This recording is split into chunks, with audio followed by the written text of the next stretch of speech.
On vient de l'apprendre, un terrible accident d'avion en plein cœur de New York. Un avion s'est encastré dans une des deux tours du World Trade Center. En 2001, les chaînes françaises basculent dans un autre monde. Le 11 septembre 2001, dès 15 heures sur LCI, on essaye d'expliquer pourquoi un avion de ligne a percuté une des deux tours jumelles de New York. Nous interrompons nos programmes pour un flash spécial de la rédaction. Les deux tours du World Trade Center en plein centre de New York ont en effet été la cible de ce qui semble être un double attentat terroriste. Au fil de l'après-midi, toutes les chaînes vont interrompre progressivement leur programme pour tenter de couvrir ce que l'historien Pierre Nora qualifie d'un événement monstre, c'est-à-dire un événement sur lequel il y a un avant et un après, un événement qu'on montre étymologiquement, et un moment tellement énorme qu'il marque la mémoire collective. Ce flash spécial pour vous annoncer ces très spectaculaires explosions, ce serait un attentat selon les médias américains à New York, au cœur de Manhattan.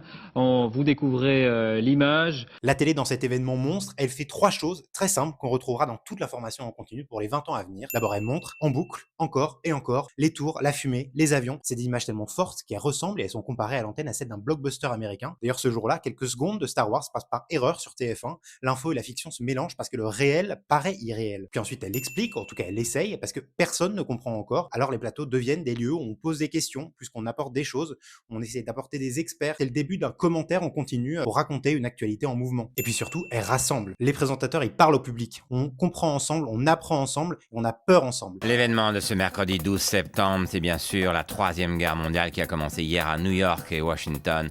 Tous les journaux relatent les faits, Le Parisien, Le Figaro, Libération, François, L'Humanité.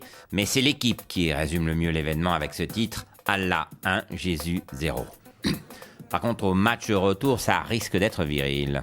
Les jours suivants, la manière de cadrer l'actualité, elle va complètement changer d'air, elle aussi. Edward Wasserman, professeur américain de déontologie journalistique, raconte comment, après 2001, les médias occidentaux, ils cessent d'être peu à peu des contre-pouvoirs pour devenir des relais du récit politique de la guerre contre le terrorisme, surtout aux États-Unis. Mais en France aussi, on sort du récit léger et inclusif de la France Black Bomber de 1998 pour un cadrage centré sur la menace, les attentats, la sécurité, le soupçon, et les journaux télévisés ils vont se restructurer durablement autour de ces thèmes-là. En ça, le 11 septembre, il n'a pas seulement bouleversé la géopolitique mondiale, il a aussi transformé la télévision française. Il a fait entrer les médias dans l'ère de la sidération en direct et des images qui s'imposent avant même qu'on comprenne ce qu'elles signifient. Un terreau fertile pour tous les complotistes qui sont un autre héritage de cet événement, parce que quand un événement traumatique dépasse le réel et quand la parole politique se fissure derrière, sur l'Afghanistan, sur l'Irak, et puis son lot de mensonges d'État, alors s'impose ce que l'historienne Marie Pelletier appelle l'ère du complotisme, un récit alternatif qui accuse les médias de mentir et qui va se répéter après chaque attentat dans les 20 années suivantes. Et ces 20 années suivantes, je vous propose de les parcourir à travers les médias dans cette sorte de calendrier de l'Avent du quart de siècle écoulé, 24 ans, 24 images, 24 moments où la télé française elle a changé de visage. Alors dites-moi, vous, quel est votre souvenir médiatique lié au 11 septembre et abonnez-vous pour ne rien rater de ce mois de décryptage.